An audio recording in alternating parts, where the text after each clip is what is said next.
Bonjour Cédric, Bonjour, merci d'accepter de faire avec l'interview plaisir. avec nous, d'être venu nous voir.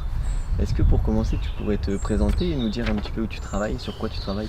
Alors moi je suis chargé d'études halieutiques et environnement au CREA. Donc le CREA c'est un centre technique qui est basé sur l'île d'Oléron, qui est principalement pour son rôle est de faire de l'appui technique aux professionnels de la mer, donc tout ce qui est conchiliculteurs, pêcheurs. On répond à certaines de leurs problématiques en menant diverses expérimentations et on travaille aussi pas mal sur des suivis de stock. Quand tu dis suivi de stock, Alors suivi c'est-à-dire? de stock des espèces qui sont pour les pêcheurs, des espèces qui sont gérées localement, type pectinidés, donc coquille Saint-Jacques, pétoncle ou les palourdes pour les pêcheurs à pied professionnels. Et on travaille aussi également sur tout ce qui est suivi huîtres, croissance des huîtres et des moules, donc des suivis dans le temps pour voir un petit peu les évolutions de croissance sur plusieurs cycles de production. C'est ce que tu as appelé suivi de biomasse. Exactement. Est-ce que du coup tu peux nous parler des récifs sous-marins et quel est leur intérêt pour la biodiversité? Alors c'est un des projets sur lequel je travaille, donc le projet Récif 17. C'est un projet qui a émergé en 2010, qui a été rapidement porté par les pêcheurs professionnels. Donc l'objectif de ce projet, c'est d'immerger des récifs dans une zone qui n'était pas très productive pour redynamiser la zone. Donc on est vraiment sur un projet expérimental. Le but c'est d'acquérir un maximum d'informations sur ce projet, un maximum de données, aussi bien des données techniques que des données scientifiques, vis-à-vis du comportement des récifs par rapport à l'hydrodynamisme, vis-à-vis de la colonisation de ces récifs. Et ces données seront mises à disposition d'un futur porteur de projet à l'avenir, une fois que le projet sera terminé, que l'expérimentation aura pris fin. Et donc en tant que porteur de projet, on peut notamment penser à l'éolien offshore, voilà, pour aménager des zones d'éoliennes qui pourraient se servir de ces informations pour aménager au mieux les mâts d'éoliennes en fonction des données qu'on aura récupérées pour le secteur de la Charente-Maritime. Donc il faut savoir que des projets de récifs, il y en a un petit peu partout sur les côtes, principalement en Méditerranée. Les récifs sont utilisés soit pour restaurer des zones qui sont dégradées. Donc nous, quand on a créé le projet, on n'a pas eu cette problématique qui a été mise à jour. Mais en Méditerranée, on a eu beaucoup de projets qui se sont créés dans ce sens-là, notamment le plus gros projet français qui est au large de Marseille. Donc le projet sur lequel tu travailles, c'est Récif 17. Oui. Et alors est-ce que tu peux quand même nous définir ce que c'est qu'un récif pour les gens Alors qui nous écoutent? un récif artificiel, c'est une structure qui est artificielle, qui est immergée pour favoriser, dynamiser la biodiversité et créer en fait un habitat sur une zone qui soit l'habitat a disparu, soit l'habitat n'existe pas, pour un petit peu favoriser la production, tout le cycle de vie que peuvent trouver les espèces qui sont attirées par ce type de structure artificielle, quoi. Donc si je résume, le récif en fait ça va être la maison des poissons, là où les algues se fixent, là où on a des coraux, Voilà, des anémones. Et En fait, ça va créer de l'habitat, ça va créer des zones de nourriture, de nourricerie, et on peut avoir tout un développement de la larve jusqu'à l'adulte qui peut se créer sur les différents projets qu'on peut voir, quoi. nourricerie, du coup, c'est là où naissent Le les poisson poissons. va pouvoir se nourrir en tant que juvénile ou en tant qu'adulte. Typiquement sur le projet en Charente-Maritime, l'idée c'est d'avoir du poisson proie, entre guillemets, qui va se fixer pour attirer les plus gros poissons prédateurs, type ce qu'on avait identifié, c'était principalement le bar et le mec, qui sont des espèces locales importantes et prisées aussi bien pour les pêcheurs loisirs que pour les professionnels. Donc en gros, pas de récif, pas de reproduction des poissons, pas de poissons. Alors c'est un Pour faire raccourci court. un peu rapide, mais on peut voir ça comme ça. C'est vraiment un endroit où le poisson va trouver quelque chose qui lui est favorable pour se développer. Et donc le projet, c'est justement dans les endroits qui ont été dégradés, vous allez remettre des récifs artificiels et suivre Alors l'évolution en de ces récifs. Charente-Maritime, c'est pas des endroits dégradés, c'est des endroits en fait où il n'y avait pas d'habitat. C'est des zones de sable complètement désertiques où il y a du passage de poissons en fonction des saisons, mais on n'a pas du poisson qui se fixe. Donc là, le principe, l'idée, c'est d'arriver à fixer du poisson dans le temps, à créer une zone où le poisson va pouvoir rester plus longuement sur la durée. Et comment justement on choisit ces zones où on a envie que le poisson puisse rester sur la durée? Alors là, comme c'est un projet qui est porté par les professionnels, donc on a vraiment vu avec les pêcheurs la zone qui pourrait le mieux convenir. Donc on a fait en fait des zones d'extraction, des zones où les récifs ne pouvaient pas être mis en place par rapport au fond marin. Si c'était trop vaseux, c'est pas adapté. Par rapport à l'hydrodynamisme, par rapport genre le chenal de passage des cargos pour La Rochelle. Si c'est trop éloigné de la côte, nous, pour faire notre suivi, c'est compliqué. Donc en fait, on a fait plein de zones d'extraction. Il y a des zones favorables qui ont été identifiées. Ces zones favorables ont été proposées aux professionnels. Et en fonction de leur retour par rapport à leur travail, on a pu identifier une zone qui convenait à cette expérimentation. Quand tu dis professionnel, du coup, c'est les pêcheurs? Les pêcheurs professionnels, exactement. Ouais. Parce que bon, c'est quand même quelque chose. Enfin, c'est des structures qui sont mises au fond de l'eau. C'est vrai qu'il y a pas mal de zones où les professionnels, donc les pêcheurs professionnels, vont pouvoir exploiter. Donc, pour être en plus qui portent, donc pour que le projet puisse évoluer dans le temps et puisse être accepté, il fallait vraiment qu'on ait leur accord et une zone qui puisse être identifiée par eux pour que ça puisse être mené à bien. Quoi. Est-ce que tu peux nous parler un peu rapidement de ces structures artificielles? En quoi elles sont faites? Alors nous on est sur du béton, voilà, c'est des structures, c'est neutre en fait. On a différentes structures, on en a qui ont fait leur preuve en Méditerranée, donc on va dire des amas chaotiques, donc des petits cubes qui font entre 1 mètre cube, 1,5 mètre cube, qu'on va empiler les uns sur les autres pour faire plein d'infractuosités de tailles différentes, pour accueillir différentes espèces, différents stades de développement également. Pour faire des niches en fait. Exactement. Ensuite on a des récifs qui sont un petit peu plus gros, donc on a des récifs qui ont été immergés déjà dans les Landes. Dans les Landes par l'association Atlantic Land Récif. D'accord. Qui est une association c'était les précurseurs sur la côte atlantique pour immerger des récifs. Donc c'est eux qui nous ont construit deux des modules qu'on a mis en place, qui sont également immergés dans les Landes. Donc on a des situations, un hydrodynamisme qui est un petit peu identique, donc on s'est dit, vu comment évoluer leur récif chez eux, chez nous ça pouvait être adapté. Et enfin on a un dernier récif qui a été créé sur mesure pour ce projet.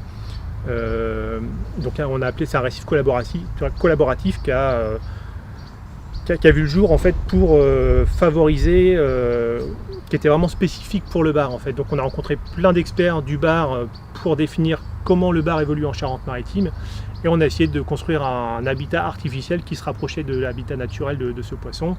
Et pour finaliser la collaboration, en fait, ce récif a été construit avec un lycée professionnel qui travaille sur des formations sur le BTP. Donc on a vraiment eu un récif bien spécifique pour ce projet. Et adapté. Pour l'instant, donc ça fait 2 ans que les récifs sont à l'eau, donc on commence tout juste les suivis, on n'a même pas la moitié. Donc on commence à voir quelques résultats, notamment au niveau de la colonisation des récifs. Quoi. Il y a une petite vidéo qui circule, vous pourrez voir on voit un petit peu comment les poissons sont sur ces structures. On a peu de diversité, on a beaucoup de tacos qui se sont mis sur les récifs, mais vraiment énormément. Taco, donc une espèce de poisson qui se rapproche, c'est la même espèce même famille que la morue. D'accord. Et faire des acras. On peut faire des acras. Des acras de taco. Des acras de taco, ça pourrait. Et en faisant des pêches scientifiques, on se rend compte aussi que la concentration et les pêches principales se font 100 mètres autour des récifs. Et plus on s'éloigne, moins il y a de poissons. Donc on commence à voir un effet, mais c'est vraiment sur la durée qu'on pourra se rendre compte de durer l'impact. Et temporellement, ça prend combien de temps normalement pour qu'un récif artificiel qu'on met en place puisse être colonisé et restauré? La maturation des récifs est très, très variable en fonction des zones et puis des facteurs environnementaux en fait. Donc c'est vrai que ça se colonise très rapidement au niveau, en tout cas chez nous, au niveau tout ce qui est faune benthique qui va se fixer sur le béton, qui va se fixer sur le béton, toute la faune et la flore qui va se fixer sur le béton. Ça c'est la faune benthique. Benthique, voilà, collée. C'est différent de pélagique et en pleine eau. D'accord. Donc toute la faune qui se fixe sur ces récifs est arrivée très rapidement. On a été très surpris des résultats. Au bout de 8-9 mois, on avait plus de 50 espèces différentes sur les endroits où on faisait le suivi, quoi. Et donc l'idée c'est que ça se fixe, ça ramène des plus gros des prédateurs de ces espèces qui vont eux-mêmes être mangés par les prédateurs et puis la chaîne alimentaire se met en place. Quoi. D'accord. Voilà. Donc après la maturation, ça va dépendre de comment évolue le récif. Donc nous sur cette faune fixée, on a des bons résultats. Et là, donc faut attendre un petit peu que le poisson trouve la zone, qu'il se fixe et que ça se développe. Donc ça peut prendre plusieurs années. Ça se fait pas d'un claquement de doigts et ça peut être assez long. D'où notre expérimentation va durer 5 ans pour le moment et on verra au bout de 5 ans. Ok, 5 ans pour récif 17. Voilà, pour les premiers résultats, voir si des suivis supplémentaires sont nécessaires ou si au bout de 5 ans on peut tirer les conclusions qui permettront de fournir les informations nécessaires aux futurs porteurs de projets qui éventuellement souhaiteraient utiliser cet outil. Quoi. Et si tu as une problématique clé qui est liée au projet Récif 17 et au récif marin, ce serait quoi? Alors, en une question. Pas directement lié au récif, mais moi, ce qui m'interpelle le plus et ce qui me qui me touche vraiment, c'est le problème plastique dans les océans. Voilà, la qualité de l'eau, le problème plastique. Donc, c'est sûr que le récif, ça ne va pas régler ce problème. Mais vrai que la sensibilisation en amont pour limiter tout ce qui est plastique, tous les emballages, etc., c'est quelque chose auquel je suis très sensible et il faudra insister là-dessus pour arriver à trouver des solutions rapides pour éviter ce qu'on voit actuellement, quoi, et arriver à diminuer un peu ce problème, quoi. Parlant de solutions, t'en as à nous donner des solutions, des éco-gestes qu'on pourrait mettre en place pour protéger? Je pense que tout le monde un peu sait comment faire, quoi. C'est limiter les sacs plastiques, prendre du vrac, ce genre de choses. À notre niveau, mais je ne pense pas que ce soit au niveau occidental qu'il y ait beaucoup d'impact. C'est vraiment dans les pays en voie de développement, on voit que le plastique est omniprésent. Donc c'est toujours une petite goutte d'eau dans la mer, mais qu'est-ce qu'une mer sinon une notion de goutte d'eau? C'est plutôt c'est vraiment dans les pays émergents où il y a du travail à faire, et je pense qu'on est mal placé pour leur donner des conseils vu nos modes de vie, quoi. Surtout qu'on leur expédie nos déchets aussi. Voilà, donc c'est un vaste problème et je pense que c'est très compliqué. C'est un peu comme le réchauffement climatique. Hein. Il y a quand même du boulot à faire chez nous aussi. Hein. Oui, tout à fait. Hein. Beaucoup. Il faut sensibiliser les consciences. D'ailleurs, l'écologie, matière première à l'école, ça te dit quelque chose? Non. Qu'est-ce que tu en penses? Ça pourrait être une bonne chose, mais je pense que les enfants sont déjà pas mal sensibilisés, plus qu'à notre époque, sur les problèmes environnementaux. Et moi-même qui ai 2 enfants, on voit très régulièrement, quelqu'un qui jette un papier dans la rue, ça va choquer les enfants. On voit quand même qu'il y a bien plus de différence qu'il y a 10 ou 15 ans à ce niveau-là. Donc écologie, matière première à l'école, je sais pas, mais en tout cas sensibilisation des enfants sur les problèmes environnementaux, je pense que c'est déjà en bonne voie, quoi. Et donc si je te dis terre-océan, qu'est-ce que ça te dit? Terre-océan. Et je pense que la Terre et l'océan sont extrêmement liés, notamment au niveau de l'eau, puisque l'eau prend sa source dans la Terre et va dans les océans. Donc la qualité de l'eau commence avant tout dans la Terre avant d'arriver dans les océans. Donc moi c'est vraiment cette problématique, comme je disais tout à l'heure, qui me sensibilise. Et même au niveau de la qualité de l'eau des eaux douces, tout va finir en mer. Donc à partir du moment où on prend le problème à la Terre, ça se répercute à la mer. Le problème à la source?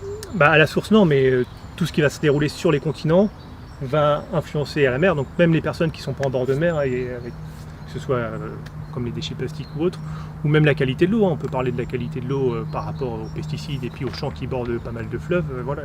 Tout ça va se retrouver dans la mer. Donc je pense que c'est étroitement lié. De toute façon, la terre et la mer, l'un ne va pas sans l'autre, au niveau Là, nous, on appelle ça justement agir à la source des comportements pour modifier la donne actuelle, arriver à faire en sorte que les gens changent de comportement. Et du coup, j'ai le plaisir aujourd'hui de t'offrir ce petit carnet pédagogique, l'Odyssée de la Terre à l'océan, Terre-Océan, pardon, soutenu par la région Nouvelle-Aquitaine, comme Récif 17. Parfait.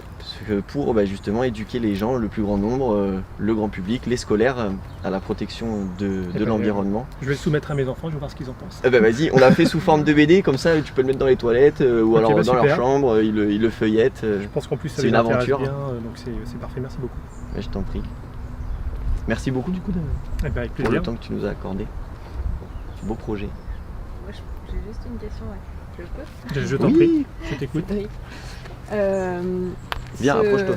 Je me mets de ce côté. Tu t'as expliqué que l'objectif en fait de ces récifs c'était de créer un environnement adéquat pour les poissons pour qu'ils puissent se fixer et se reproduire en fait. C'est ça.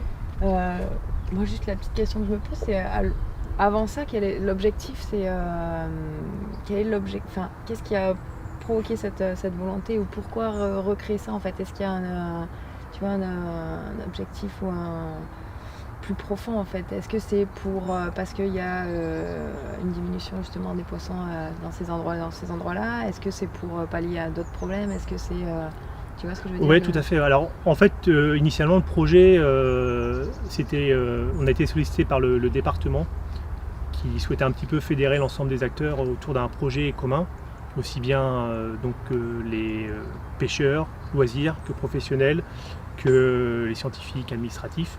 Donc alors vraiment un projet phare auquel tout le monde puisse se retrouver, parce que c'est vrai qu'on a pas mal de tensions entre les différents acteurs qui utilisent le même espace. Hein. Donc c'est vrai que ce projet, on a mis tout le monde autour de la table et on avait un vrai consensus, quoi. Tout le monde trouvait que ça pouvait être une idée intéressante à étudier, en tout cas localement, parce qu'on n'avait pas de retour d'expérience localement. Donc c'est vraiment ça qui a initié le projet. Donc après il y a eu toute une phase de concertation avec ces différents acteurs pour voir un petit peu comment ils percevaient la côte de Charente-Maritime, quels étaient selon les problèmes principaux.